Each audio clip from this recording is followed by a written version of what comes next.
O assunto do nosso bate-papo de hoje é sobre um tema que ainda é bastante delicado: a virgindade. De acordo com uma pesquisa realizada pela Unesco, os jovens estão começando a sua vida sexual cada vez mais cedo, aos 14 anos de idade. Fazer sexo hoje, antes do casamento, já deixou de ser um tabu. Vamos conferir na reportagem de Liliane Coutrin e as imagens do Jonas Sakamoto. O que era tabu, hoje é assunto presente entre os jovens. Perder a virgindade antes do casamento deixou de ser uma proibição para a maioria das pessoas. Menor graça. Eric, não é piada. Eu quero fazer sexo.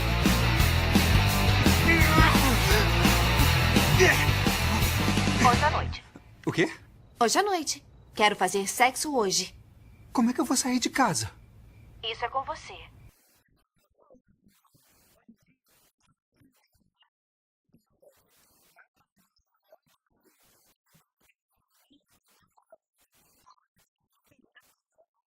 Jamie,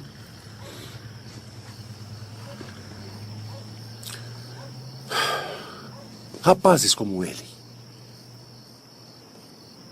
eles têm expectativas. Sabe que as regras aqui não vão mudar. Tudo bem. Pode não ligar para minha opinião, mas devia considerar a de Deus. E o que é mais saudável para o corpo e para a mente? Ter uma união estável para poder se relacionar ou ficar sem compromisso? Veja a opinião dos especialistas no Bate-Papo e Mirante. E participam do nosso bate-papo de hoje o psicanalista Ernesto Mandelli e a psicóloga Fabíola Medeiros. Antes de começarmos a nossa conversa, eu quero agradecer a presença de vocês aqui no nosso estúdio. Tudo bom, gente? Tudo bem. É um prazer para nós estarmos aqui contribuindo, com a sociedade, com o aspecto de educação, principalmente sobre o nosso assunto de hoje. E a primeira pergunta vai para o Ernesto. Ernesto, qual é a importância do sexo para a saúde da pessoa? Sexo e saúde, eles caminham juntos. Por quê? Porque quando você está bem emocionalmente, o sexo vai ajudar a fazer com que a saúde também trabalhe de uma forma saudável. Porque muitas vezes a gente faz uma separação do aspecto sexo do aspecto de saúde emocional. E esse tabu na família, o que pode causar no psicológico de um jovem? Olha, na verdade a gente tem que pensar em relação à própria sexualidade, à própria virgindade, a gente tem que pensar da seguinte forma, Os aspectos tanto culturais, porque isso varia de cultura para cultura, O aspecto emocional, isso aí é fundamental, super importante, E o aspecto até religioso, Que aí se a gente fosse falar disso, a gente ia levar uma discussão enorme aqui, Mas, assim, a gente falar de transtorno, não é em relação a se iniciar, mais cedo a sexualidade, isso não quer dizer que vai ocasionar um transtorno. Isso depende muito da forma como a pessoa estrutura e a própria maturidade do jovem em relação a isso. A família é fundamental nesse processo, Tem pais que têm dificuldade de conversar com o filho sobre sexualidade. Tem receio porque às vezes eles acham que se conversar vai estar incentivando e não é bem assim. Exatamente. Então, assim, e por que eles têm medo? Porque justamente acham que incentiva, Incentiva esse jovem começar a atividade sexual mais cedo, Mas na verdade tem que conversar, tem que orientar, tem que saber exatamente assim, quais são os amigos desse jovem, o que ele faz. Então, assim, não que o pai vai ser um deles, mas vai se colocar no lugar dele, Então, eu acho que isso é importante. A orientação. Este assunto a gente observa que é muito discutido nos dias atuais. Vamos conferir qual é a opinião das pessoas quanto ao assunto de hoje?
O que a gente observa é que as opiniões se divergem quanto ao assunto.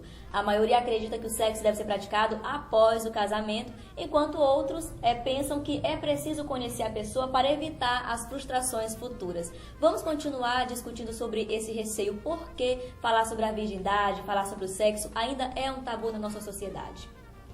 Porque muitas vezes as pessoas que deveriam fazer o início desse diálogo, que são os pais, são os professores, né, a família, têm dificuldade na sua sexualidade, né? Sentem vergonha, se sentem constrangidos, acham que de repente pode, com a conversa, incentivar o início da sexualidade do jovem. Então é uma questão de que mesmo nós tendo tantas informações como se tem hoje sobre sexualidade, o número de problemas na área da sexualidade é cada vez maior, né? Por exemplo, no meu consultório, eu recebo cada vez mais jovens com idade mais nova, vamos dizer assim, com problema de disfunções sexuais, ejaculação precoce, né, questões de impotência, que mostram aquilo que a Fabíola estava colocando antes. Quer dizer, há um descompasso entre a maturidade emocional e o início da vida sexual. Porque se nós olharmos, por volta, por exemplo, dos 12, 13 anos hoje, os jovens, eu ia dizer as crianças, os jovens, estão prontos fisiologicamente para o sexo, né? Então, quando o menino consegue ter a primeira ejaculação e a menina tem a primeira menstruação, fisiologicamente já está pronto para que tenha o aspecto sexual. Só que o emocional vai levar ainda um bom tempo para se desenvolver, né? Então, quanto maior for esse descompasso entre a maturidade fisiológica e a maturidade emocional, maiores serão os problemas na área da sexualidade. Na verdade, assim, a gente pensando em relação a isso, tem a questão também da própria educação, né? Isso é educacional também, né? Às vezes as pessoas não tiveram esse contato, né, na infância, né? Isso depende muito na realidade da fase, da idade, né? Na questão cultural mesmo. Então, o que acontece? Às vezes esses pais não tiveram alguém que conversasse com eles, né? Nessa infância, esse embasamento. Então, por isso mesmo, esse pudor, né? E às vezes até essa cobrança, né? Como o próprio Ernesto falou, a questão da disfunção, né? Que às vezes é uma cobrança e aquele adolescente, ele tem medo, né? Medo de colocar alguma coisa para o pai, né? E às vezes essa disfunção, claro, tem a ver com a cabeça, né? Então é como, se eu não estou bem psicologicamente, automaticamente na sexualidade também não vai estar legal, né? Então é isso que ele colocou. Então a cabeça, a mente, ela é fundamental. Então se eu não tiver estrutura para isso, por isso que eu coloco a questão da maturidade. Você ser maduro o suficiente. Eu estou preparado para isso, psicologicamente falando?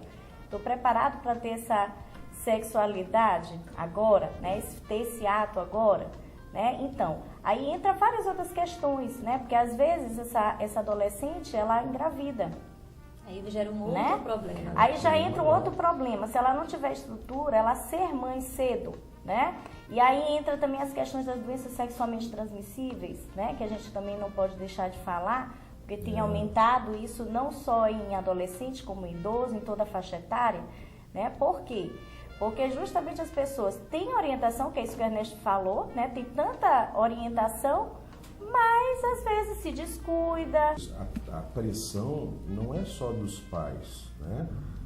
Que seria, de repente, a pressão não fazer. Amigos, da sociedade, da turma. Né? Da turma. Poxa, você tem tantos Seu anos e ainda... Exatamente. Exatamente. E aí, um outro aspecto, também a iniciação sexual, para a maioria dos meninos, tem uma conotação diferente do que para as meninas, né? Porque normalmente, pela estruturação emocional da mulher, o que vai acontecer? É comum de juntar desejo sexual com amor, enquanto o menino, na sua estruturação emocional, separa. Não, ele sabe não, ele separa, tanto é que mais adiante, né, quanto mais o homem maternalizar, quer dizer, ter amor pela sua mulher, maior vai ser a dificuldade do desejo sexual por aquela mulher. E aí nós entraríamos, de repente, num outro assunto que seria infidelidade. Nossa. Né? Que não era Isso aqui. Mas é uma conversa com outro Exatamente. bate-papo. Como a Exatamente. Fabíola disse, são tantos os aspectos da sexualidade que se a gente for abordar, nós vamos passar aqui muitos e muitos programas. É verdade. Né? Eu quero agradecer a presença de vocês, a nossa conversa foi muito boa, espero que os nossos internautas também tenham gostado. Muito obrigada.